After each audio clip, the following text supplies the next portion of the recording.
제가 말씀을 묵상하기 전에 우리 한국을 위해서 다시 한번 기도하기를 원합니다. 오늘 보니까 3,700명 넘게 이제 확진자가 나왔고요. 사실 그에 비해서 이제 숨을 거두시는 분도 또 있고 그래서 많은 지금 한국 사회가 지금 어려움에 있습니다. 항상 그랬듯이 우리가 어려운 것은 기도로 또 사랑으로 긍휼로 이렇게 도와주는 것은 당연하리라 믿습니다. 한국 교회 대형 교회도 지금 예배를 드리지 못하는 그런 상황 속에서 좀 초유의 사태가 지금 벌어지고 있는데요. 이런 때 과연 우리가 어떻게 해야 되고 또 무엇을 깨달으며 특별히 우리 한국에 있는 많은 동포들을 우리 가족들을 위해서 또 민족들을 위해서 같이 기도하는 그런 시간을 가졌으면 좋겠습니다. 여러분들 우리 한국을 위해서 많이 기도해 주시길 바라고, 특별히 이 시간에 한국에 지금 코로나19 바이러스로 인해서 참 두려움에 있고요. 많은 분들이 이제 불신하고 또 굉장히 많은 것에 좀 화가 나 있는, 굉장히 업셋되어 있는 그런 상황 속에서 그들 또 모든 것이 잘 이렇게 좀 해결되어서 정말 이제 좋은 그런 결과로 또 빨리 이렇게 회복되었으면 좋겠습니다. 우리 잠시 우리 조국을 위해서 또 한국에 있는 많은 어려움들 위해서 지금 정말 생각지도 못하는 이러한 여러 가지 상황 속에서 두려움이 없게 해달라고 하시고, 특별히 이 코로나19 바이러스가 빨리 이제 퇴치되어서 없어져서 이제 정상을 되찾을 수 있도록 우리 잠시 함께 조국 대한민국을 위해서 잠시 기도하시겠습니다. 사랑과 은혜가 많으시는 감사합니다. 아버지 하나님의 역사하심을 감사드립니다. 인도하심을 감사드립니다. 아버지 하나님, 우리가 진정으로 우리 조국을 위해서 기도합니다. 하나님, 많은 이들이 지금 두려움에 있습니다. 교회고 문을 닫고 또 많은 아버지 하나님께서 진짜 길거리에 많은 사람들이 두려움으로 왔다가 아버지 하나님께서 진짜로 아버지 하나님께서 움직이지 못하는 이때에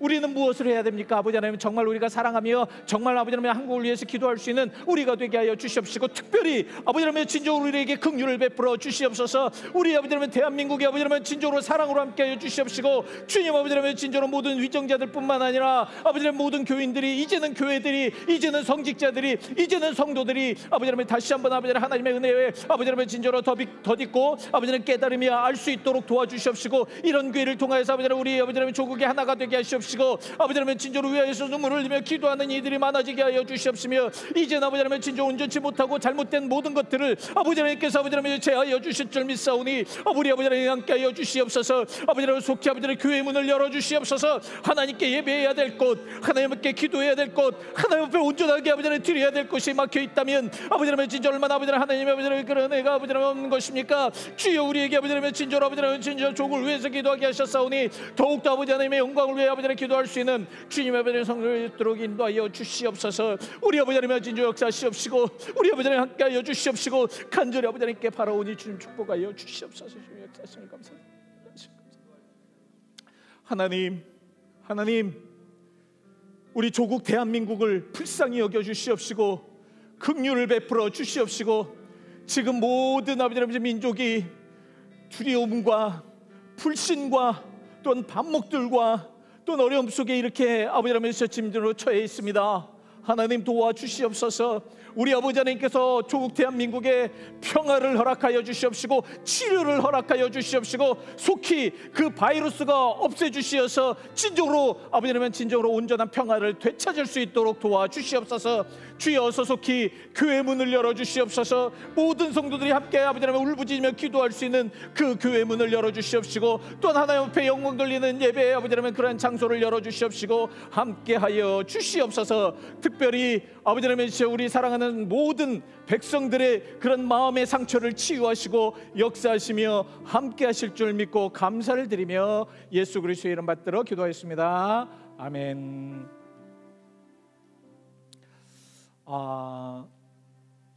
계속해서 여러분들 기도해 주시고요. 빨리 속히 모든 것이 정상이 되었으면 참 좋겠습니다. 또 이럴 때일수록 우리는 또 뒤에서 많은 기도로 이렇게 서포트하는 것이 당연하겠다 이렇게 생각이 듭니다. 지난 수요일 날 재수요일이었습니다. 이 재수요일이라는 것은 무엇이냐면 이제 자기의 죄를 고백하고 또 자기의 모든 어려웠던 것들, 생활들을 다시 한번 생각하면서 하나님 앞에 예배하며 그때부터 이제 사순절이 시작이 됩니다. 이 사순절은 이제 부활주일까지 해서 주일날 5번을 빼고 40일간을 지키는 그러한 날입니다. 이 사순절 기간에는 그래서 예수님을 좀 더 깊숙하게 생각하면서 예수님의 고난을 한번 따라가고 싶은, 또 예수님의 그러한 심성을 좀 담고 싶어 하여서 예수님을 좀 더 접근하여서 그렇게 한번 좀 어프로치하는 그러한 시간을 갖는 시간이 바로 이 사순절 기간입니다. 그래서 저는 굉장히 익사이트져 있어요. 왜냐하면 이 사순절 기간을 통하여서 예수님의 눈으로 또 예수님의 마음을 한번 더 생각해보고 깊숙이 들어감으로 인해서 여러분들과 제가 같이 함께 은혜를 받는 그런 시간이 되기를 바라면서 기도하면서 굉장히 마음이 너무너무 뜨겁더라고요. 너무너무 좋더라고요. 너무너무 기대가 되더라고요. 이 사순절 기간 동안에 여러분들 하나님과 더 가까이 하며 하나님 온전하게 믿으며 예수 그리스도의 고난에 이렇게 동참하실 때 성령님께서는 한량없는 은혜로 함께 하실 줄 믿습니다. 그래서 예수님과 이제 동행하는 그런 첫 번째 시간의 그런 주제는 바로 긍휼입니다. 긍휼. 이 긍휼이라는 것은 사람을 좀 가엾게 여기고 또 이렇게 배려하는 것을 우리는 긍휼이라고 합니다. 예수님의 속성에는 이 긍휼하심이 있으십니다. 그래서 예수님은 항상 이 긍휼하심으로 모든 사람을 대하셨는데요. 예수님은 그래서 그 성경에 아주 황금률이라고 하는 산상수훈에서 마태복음 5장 7절 말씀에 한번 읽어보실까요? 저건 참 우리가 꼭 생각해야 될, 또 이번 주에 여러분들이 잊지 말으셔야 될 그런 말씀입니다. 한번 읽어보시죠. 시작. 긍휼히 여기는 자는 복이 있나니 그들이 긍휼히 여김을 받을 것이며. 지금 우리가 세상은 성공을 위한, 그러니까 우리가 어떻게 하면은 성공을 위해서 살아갈까 하는 그러한 성공 위주의 성공 성취를 위한 그러한 사회입니다. 그래서 어떻게 해서든지 우리는 성공을 위해서 열심히 살아가고 있는데요. 이 성공을 위주로 하는 그러한 사회가 좀 단점이 무엇이냐면 좀 인간성이 많이 떨어진다는 거예요. 그래서 성공을 바라보고 물질과 성공을 바라보고 어떻게 해서든지 권세와 권위를 잡아야 되기 때문에 많은 사람들이 이 인간적인 부분들, 그러니까 인간을 바라보면 좀 배려한다든가 좀 용서한다든가 이런 것들이 없이 막 달려가기 때문에 그 인간성을 무시되는 이러한 사회라는 것입니다. 이랬을 때 과연 어떻게 해야 되는 것이 맞는 것인가? 우리가 다시 한번 생각을 하면서 저 말씀을 한번 마음속에 담고 사시길 바랍니다. 자, 저 말씀에는요 우리가 두 가지로 한번 생각을 해봐야 됩니다.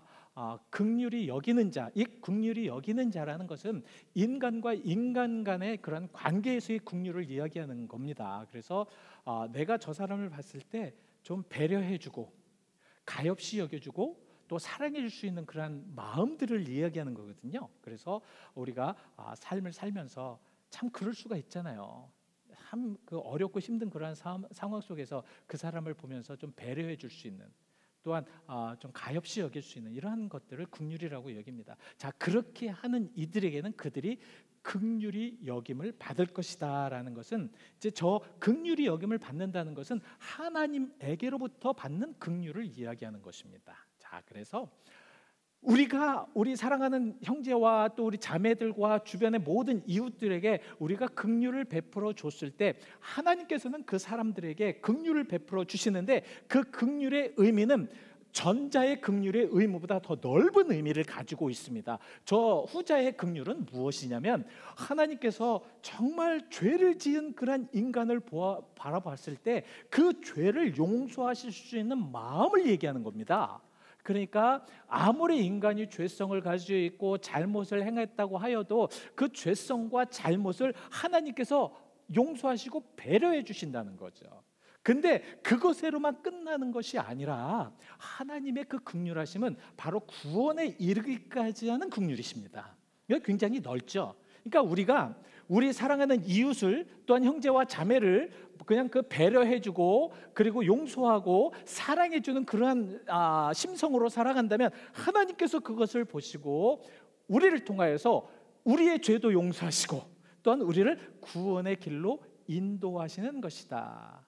그래서 긍휼과 구원에겐 굉장히 밀접한 관계가 있는 거 아십니까, 여러분들?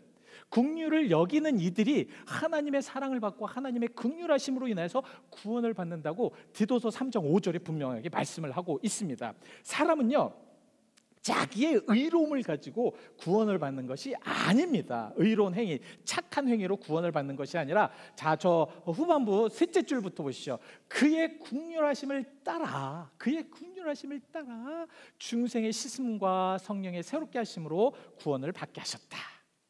자, 그래서 우리는 이제 긍휼에 대해서 한번 생각해 봐야 합니다. 예수님의 긍휼은 과연 무엇인가? 사실 그 예수님은 참 긍휼히 여기셨고, 긍휼을 통하여서 많은 사람들에게 그것을 알려주시기 위해서, 그래서 이 긍휼에 대한 그런 모든 삶을 사셨습니다. 인간은요, 우리 여러분들이나 저나 항상 이렇게 보면은 죄성에 살고 있어요. 이 죄성에 살고 있기 때문에 항상 하나님과의 관계가 계속해서 이렇게 무너집니다. 하나님과 나와의 관계가 무너져 있기 때문에 이런 상황 속에서 하나님을 향하여서 무엇인가 하려고 하면 안 돼요. 은혜도 안 되고 뭐도 안 됩니다. 이랬을 때 하나님께서는 우리 인간들을 사랑하셔서 최고조의 긍휼은 무엇이냐면 예수 그리스도를 통하여서, 비록 죄를 지어서 무너져 있지만, 완전히 무너져서 더 이상 일어날 수 없는 그런 상황에 있지만, 하나님께서는 그런 긍휼을 통하여서 우리를 살리시기 위해서 예수 그리스도를 통하여 구원의 길을 만들어 놓으셨다는 거죠. 이런 것이 진정한 긍휼이 아닌가. 그래서 오늘 우리가 이제 예수님의 긍휼을 따라가면서 어떤 긍휼인가, 어떤 긍휼을 예수님께서 행하셨고, 우리는 그런 어떻게 해야 되고 어떻게 우리가 이제 살아야지 그런 긍휼을 받을 수 있을까, 긍휼함에 살아갈 수 있을까를 한번 생각해 보도록 하겠습니다. 자, 예수님의 긍휼. 예수님은 참 긍휼히 여기셨던 분인데, 예수님의 긍휼은 어떤 긍휼이셨을까요? 오늘 본문을 통해서 우리가 좀 알아보시겠습니다. 오늘 본문 35절에 보시면, 자, 예수님의 긍휼은 어떤 긍휼이시냐면, 처음에 이제 여러분들이 보셨을 때 예수님이 뭐라고 말씀을 하고 계십니까? 모든 도시와 마을에 두루 다니사. 저는 이 모든 도시와 마을에 두루 다니셨다는 그런 말씀에 처음에는 별 의미가 없이 그냥 읽었는데, 긍휼에 대해서 그것을 포함해서 저 말씀을 묵상을 해보니까 놀라운 해석이 되더라고요. 저게 뭐냐면, 예수님께서 긍휼을 가득 담고 계셔서 이 긍휼을 좀 나눠주고 싶어서, 이 긍휼을 좀 베풀어 주시고 싶으셔서, 이 긍휼을 백성들에게 좀 이렇게 좀 알려주고 싶으셔서 이곳저곳 다니셨다라는 말씀입니다. 이해가 되십니까? 그러니까 예수님은 긍휼로 가득 차셔가지고 막 그 긍휼을 좀 어떻게 해서든지 백성들에게 나눠주고 싶어서 막 그냥 이곳저곳으로 다니신 거예요. 어떻게 하면 우리 백성들 어여삐 여겨서 복음을 전할 수 있을까? 어떻게 하면 정말 하나님의 백성들을 온전하게 가르칠 수 있을까? 그래서 이 마을 저 마을 다니면서 그들을 만나셨다는 것입니다. 자, 저것이 이제 긍휼입니다. 그 다음에 예수님의 긍휼의 그런 모습은 액션이 뒤따랐어요. 무슨 액션입니까? 물론 이제 돌아다니는 액션도 필요하지만, 그 사람들을 만났을 때 뭐라고 말씀을 하고 있습니까? 그들의 병을 고치셨고 약한 것을 고치셨다. 예수님의 긍휼이라는 것은 그냥 대충 사람을 만나고 복음을 전하고 그냥 대충 그냥 설레설레 이렇게 좀 만나서 그렇고 끝나는 것이 아니라, 그들의 육신적에 가장 필요한 것, 가장 약한 것.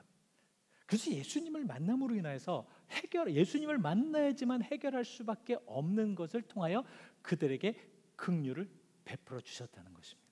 이 예수님의 긍휼은 무엇이냐면, 가장 필요한 것을 주시는 긍휼이었다. 그래서 저 말씀을 보시면 정말 어떻게든지 우리 백성들을 만나고, 아픈 자들을 만나고, 괴로운 자들을 만나서 그들을 만나가지고 그들의 가장 어려운 점을 해결해 주셨다라는 말씀입니다.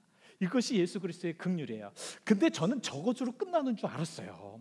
저것으로 참 그러면 얼마나 감격되겠어요, 그죠? 자, 한번 보십시오. 내가 정말 힘들고 어려웠던, 나약했던 것들을 예수 그리스도의 복음을 듣고 그것이 해결이 됐습니다. 여러분들의 기분은 어떠시겠습니까? 막 업셋되고 막 그냥 너무너무 감격되고 즐겁죠? 근데 저렇게 말씀하시면 그 다음 절에 뭐라고 나와야 돼요? 많은 사람들이 즐거워하였더라. 많은 사람들이 하나님을 찬양하였더라. 많은 사람들이 하나님의 역사하심을 막 즐겼더라. 이렇게 표현이 돼야 되는데 다음 절에 뭐라고 나오신지 아십니까? 37절 한번 보시기 바랍니다. 예수님께서 무리를 보시고 불쌍히 여기사. 저 말씀은 과연 무엇일까요? 여러분, 분명히 예수님은 긍휼을 통하여서 많은 사람들에게 병을 고쳐주셨고 많은 사람들의 또 필요를 이렇게 다 해결해 주셨습니다. 그러면 많은 사람들이 막 그냥 막 익사이트 돼가지고 즐거운, 아니면 정말 너무너무 행복한 그런 모습으로 다음 절에 표현이 돼야 되는데, 예수님께서는 그들을 보시고 또한 뭐하게 계셨다? 불쌍히 계셨다. 왜 그랬을까요? 여러분, 이해가 되십니까? 왜 그러셨을까요? 저는 말씀을 묵상을 하면서 예수님의 긍휼은 육신적인 긍휼뿐만 아니라 영적으로까지 터치하시는 긍휼이셨다는 것을 알 수 있습니다. 그러니까 육적인 어려움과 육적인 나약한 것뿐만 아니라 영적으로 필요한 모든 것들까지 예수님께서 보시면서 그것을 긍휼히 여기셨다라는 말씀입니다. 그들의 모든 영적인 부분들은 이렇다는 거예요. 전절에 예수님께서 막 돌아다니면서 복음을 전하시고 막 그렇게 되는데, 그 복음을 전하였고 그렇게 복음을 통하여서 또 많은 사람을 낫게 하셨고 병을 고치셨고 치유하셨고 해결하셨고, 이런 부분 속에서 그들이 그러한 경험이 있어도 어떻게 됐다고요? 그들은 너무 피곤하고 너무 힘들어서 너무 어려워서 완전히 기진하여서 그런 것들까지 기쁨으로 느끼지 못할 영적인 상태를 가지고 있었다는 것입니다. 이해가 되십니까? 쉽게 말씀을 드리면 하나님의 은혜가 막 그냥 쏟아지고 있어요. 쏟아지고 있는데 영적으로 기진해 있어서, 정말 피곤해 있어서 더 이상 이제 정말 무엇인가 할 수 없는 그런 상태가 되어서 하나님께서 주시는 그 은혜조차도 만끽하지 못한 상태를 지금 말씀하고 있는 겁니다. 현대 우리를 보면서 그런 것이 아닌가라는 것을 한번 생각해 봅니다. 내용을 더 쉽게 좀 여러분들에게 설명을 해드리기 위해서 성경을 찾았더니 열왕기상에 그 말씀이 나오더라고요. 열왕기상 18장에 무슨 말씀이냐면 엘리야라는 사람이 있었습니다. 엘리야라는 사람이 그 당시에 이제 아합 왕이 정말 하나님을 섬겨야 되는데 아세라 목상을 섬기고요. 그리고 정말 잘못된 그런 바알을 섬기고 있는 그런 잘못된 모습으로 살고 있습니다. 그래서 이 엘리야는 아합 왕을 만나서 이렇게 얘기를 합니다. 아합 왕이요, 당신이 섬기고 있는 그 바알 선지자 450명과 아세라 선지자 400명을 다 모아서 갈멜산으로 오십시오. 누가 하나님인지 한번 알아봅시다. 그래서 영적으로 이제 대전을 하지 않습니까? 싸우지 않아요? 그래서 결국은 누가 이깁니까? 엘리야가 이기잖아요. 하나님의 역사심을 체험하지 않습니까? 불로 막 그냥 내리셔서 그 엘리야가 쌓아놓은 모든 단을 그냥 다 핥아서 완전 태워버립니다. 이렇게 되면 어떻게 돼요, 여러분들? 이렇게 되면 익세주도이잖아요. 한 사람이 850명을 다 처리해서 이겼다, 이 정도가 되면 엄청난 그런 능력이 가지고 있어요. 그렇죠? 근데 19장에 넘어가서 뭐라고 얘기를 하냐면, 이세벨이라는 그런 왕후가 내가 너를 분명히 잡아서 너를 죽일 것이다라는 얘기를 듣고 도망갑니다. 도망을 가요. 그리고 엘리야는 기진하게 됩니다. 그러니까 완전히 힘을 잃어버리게 돼요. 잃어버리니까 어떻게 얘기를 하냐면 로뎀나무 밑에 가서 하나님 앞에 뭐라고 고백을 하냐면 바로 열왕기상 19장 4절에 저 말씀이 나옵니다. 주여 저를 죽여주시옵소서. 저를 생명을 거둬주시옵소서. 어떤 면에서 봤을 때 저 때는 저렇게 고백을 하는 것이 아니라, 여러분 한번 생각해 보십시오. 정말 그냥 놀라운 하나님의 역사를 받고 하나님의 단을, 그러니까 하나님께서 불을 내려서 자기가 쌓은 단을 완전히 태워버리는 그러한 경험과 그 아세라와 그 바알을 섬기는 모든 선지자들, 기존 신역계가 데려가 가서 완전 다 죽여버렸습니다. 이거 얼마나 강한, 얼마나 없는 그 강력한 그런 모습으로 살아야 돼요. 이세벨이 나를 죽인다고 할지라도 나는 분명하게 나갈 수 있다라는 그러한 상황이 돼야 되는데, 영적으로 기진하니까 그런 모든 경험이 있다고 하여도 주여 저를 죽여주시옵소서. 이 영적으로 기진하는 것, 이게 굉장히 좀 위험한 것입니다. 예수님께서 왜 그 오늘 본문 말씀에 이스라엘 백성들을 보면서 왜 그렇게까지 말씀하셨을까? 가만히 생각해 보면 그 영적인 기진함으로 인해서 하나님이 주시는 놀라운 은혜까지 받지 못하는, 하나님의 역사하심을 체험하지 못하는, 하나님 예수 그리스도가 계셔서 막 이적과 기적을 행하는데도 불구하고 그것에 대해서 느끼지 못하는 그런 상황 속에서 살아가고 있습니다. 참 안타깝죠. 그래서 저 영적인 기진함. 그래서 예수님께서는 실질적으로 이제 세례 요한이 죽었을 때에 예수님께서 이제 잠시 피하기 위해서 광야로 가십니다. 이 광야로 가셨을 때 이 예수님께서 광야에 있다라는 얘기를 듣고 수많은 사람들이 광야로 모여듭니다. 근데 수많은 사람들이 광야로 모여들었을 때 예수님께서 그 사람들 보면서 뭐라고 말씀하시는 줄 아십니까? 야, 사람들이 모여드는데 나 피곤하다, 더 이상 받기 싫다, 나 정말 이제 지쳤다, 이러시는 것이 아니라 그들을 보면서 불쌍히 여기셨다고 마태복음 14장 14절에 말씀을 하고 있는 것입니다. 왜 그러셨을까?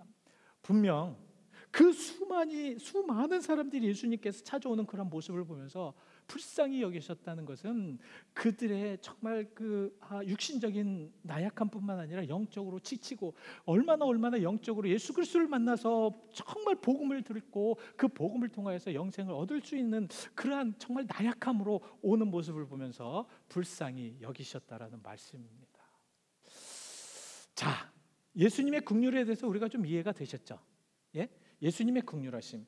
그래서 칼 바르트는 바로 이 예수님의 그러한 그 모습을 이렇게 표현을 했습니다. 예수님은 높은 곳에서 낮은 곳으로, 부요함에서 가난한 곳으로, 그리고 생명에서 죽음으로 오시는 예수 그리스도였다. 그래서 그 예수 그리스도의 결정체는 무엇이냐면 가장 낮고 가장 비천한 곳에서 사람들을 바라보니까 그것이 공감이 되는 것입니다. 공감이 되는 것이에요. 우리가 사람들이 공감이 안 될 때는 무엇이냐면 자꾸 우리는 높아진 곳에서 사람을 바라보려고 하니까 이게 긍휼이 없어지는 겁니다. 자꾸 우리가 무엇인가를 막 그냥 완벽한 곳에서 사람을 바라보니까 그것이 안 된다는 거죠. 근데 긍휼함이라는 것은 칼 바르트가 말한 것처럼 자꾸 내려가야 되는 거예요. 내려가다 보니까 그 가장의 결정적인 것이 무엇이냐면 저는 예수님이 십자가에 못 박혔을 때 가장 결정적인 것이다 라고 표현을 합니다. 예수님께서 다 그 십자가에 못 박혀 돌아가셨을 때 뭐라고 얘기합니까? 많은 사람들이 밑에서 예수님을 조롱하고 신란합니다. 네가 하나님의 아들이라며, 네가 3일 동안에 그 성전을 지은다며, 네가 엘리야를 통하여서 그런 능력이 있다면서 내려와서 그 일을 행해봐라. 그 침뱉고요, 조소하고요, 비난하고요, 조롱하고요. 이 얼마나 정말 그 가슴 아픈 그런 이야기입니까? 이렇게 됐을 때 예수님의 그 긍휼의 눈은 어떠한 눈이었는가? 긍휼의 모습은 어떠한 긍휼의 모습이었는가? 여러분 누가복음 23장 34절 말씀에 주여 저들을 용서하시옵소서, 저들의 죄를 용서하시옵소서, 저들이 하는 짓은 저들이 알지 못하는 것입니다. 그 긍휼의 최고조가 바로 저 모습이 아닌가? 저들을 불쌍히 여겨달라는 모습. 여러분 어떠십니까? 우리가 긍휼함을, 예수님의 긍휼하심을 이렇게 좀 바라보면서 그 예수님과 함께 그 긍휼하심 속에 들어갔을 때 과연 우리는 어떤 모습으로 살아가는 것이 진정한 삶인가? 자, 그러면 이제 여러분들이 이제 간단하게 그러면 긍휼을 우리가 어떻게 이제 살아가야 되는가? 긍휼하심을 어떻게 이제 믿어야 되는가? 긍휼하심을 어떻게 이제 소망하면서 이제 나가야 되는가? 첫 번째 우리가 이제 가만히 이제 생각을 해보면 이 예수님의 긍휼하심을 위해서 우리는 예수님의 긍휼하심을 소유해야 합니다. 소유해야 돼요. 그러니까 예수님의 긍휼하심을 어떻게 소유하면 되는가? 여러분 예수님의 긍휼하심을 우리가 체험하고 소유하기 위해서는 어떻게 됩니까? 어떻게 됩니까? 우리는 낮아져서 예수님께로 우리들의 모습 그대로 가야 됩니다. 예수님의 긍휼하심을 우리가 체험하기 위해서는 예수님의 그 긍휼하심을 체험 속에서 가야 합니다. 여러분 어떠십니까?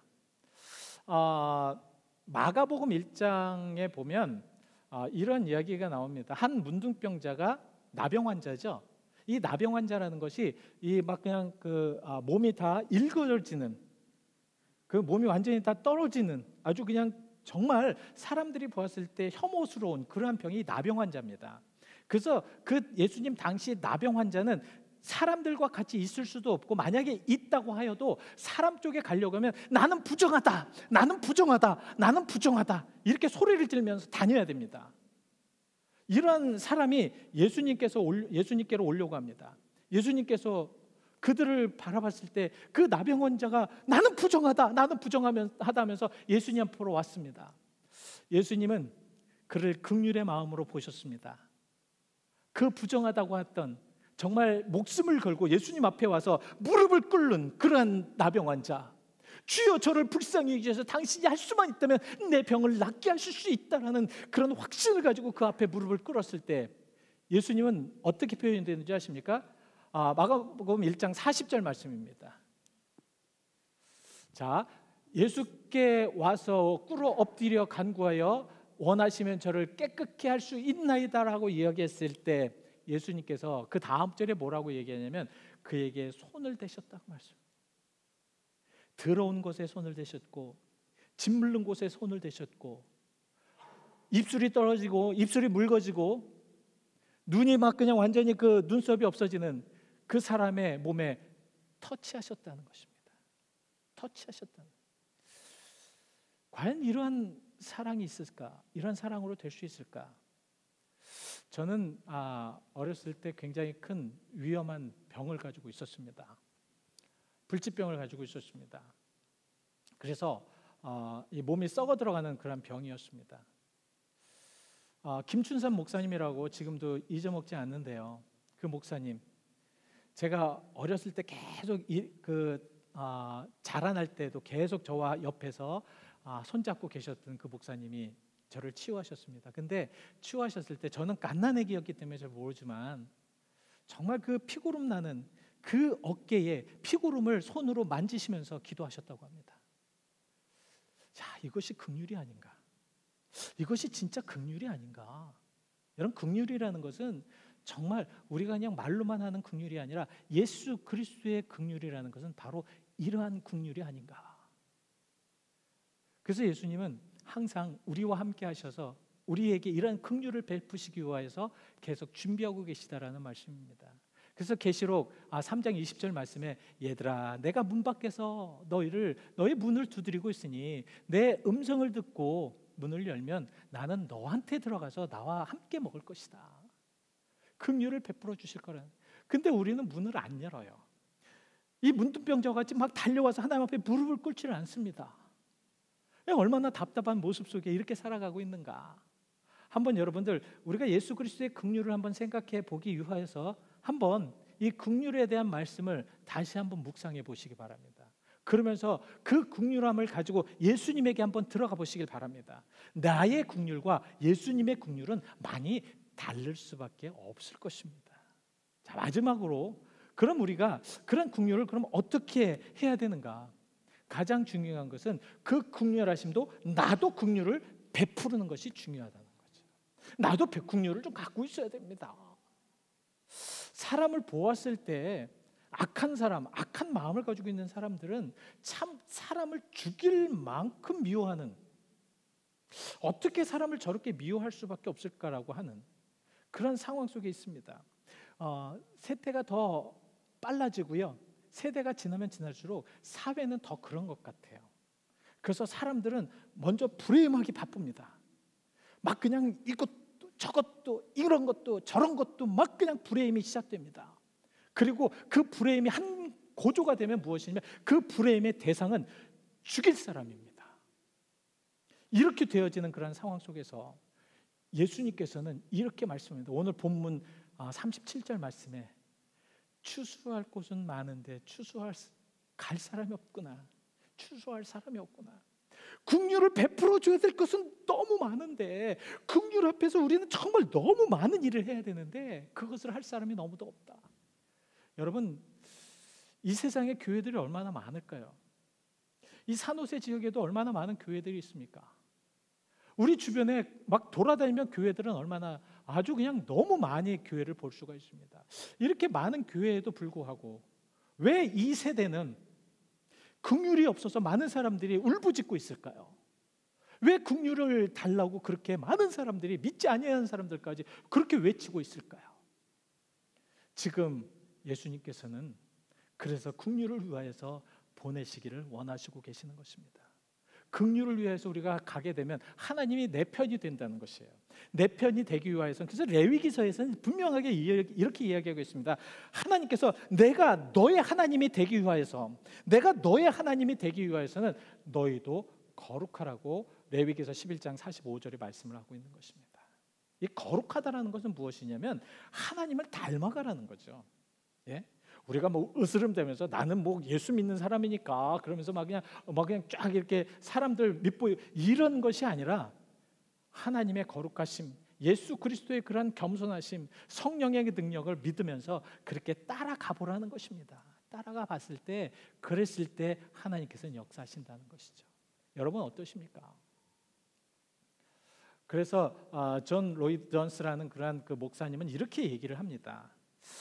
인간이 거룩한 신앙이다, 거룩한 신앙을 가지고 있고 그렇게 살려고 노력한다라고 할 때에는 그것을 판가름할 수 있는 것은 무엇이냐면 그 사람에게 긍휼의 마음이 있는가, 아니면 복수의 마음이 있는가 를 보면 안다고 이렇게 이야기를 하고요.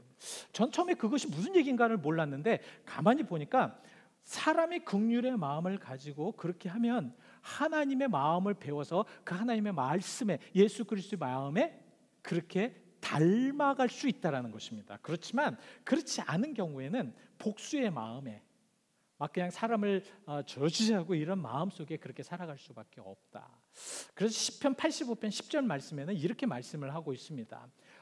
정말 그 긍휼과 진리는 하나가 된다. 사실 우리 마음속에 예수님께서 긍휼을 베푸셨을 때, 예수님께서 많은 사람들에게 긍휼을 베푸셨을 때, 정말 사랑으로 그렇게 하셨을 때, 저 문둥병자를 만지시고 정말 더러운 여자를 통하여서도 그렇게 끝까지 용서하시고, 또한 예수님을 3번 부인한 베드로도 찾아가셔서 용서하시고, 이런 모든 것 안에는 무엇이 있냐면 그 안에 진리가 있다는 거죠. 진리가 있는 것입니다. 우리가 어떤 상황 속에서 믿음은요, 행할 때 그 안에서 진리를 찾을 수가 있고요, 그 진리를 통해서 우리는 하나님의 은혜와 역사를 체험할 수 있고 그 체험을 통해서 우리는 변화받을 수가 있습니다.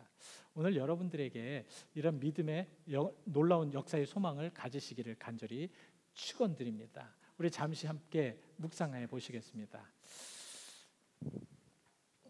먼저는 우리들의 모습을 한번 생각해 보시죠. 우리들의 모습은 어떠십니까?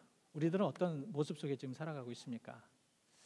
지금 계속해서 돌아오라고 하는, 구약 성경에 보면요, 계속 죄 지은 이들을 하나님께 돌아오라고 계속 표현하고 있습니다. 돌아와라, 돌아와라, 돌아오라. 돌아오면 하나님께서 용서하시고 긍휼을 베푸셔서 용서하시고 그 용서를 통하여서 다시 한번 하나님의 사람으로 덧입혀 주시겠다고 말씀을 하고 있습니다. 여러분 잠시 묵상을 하십시오.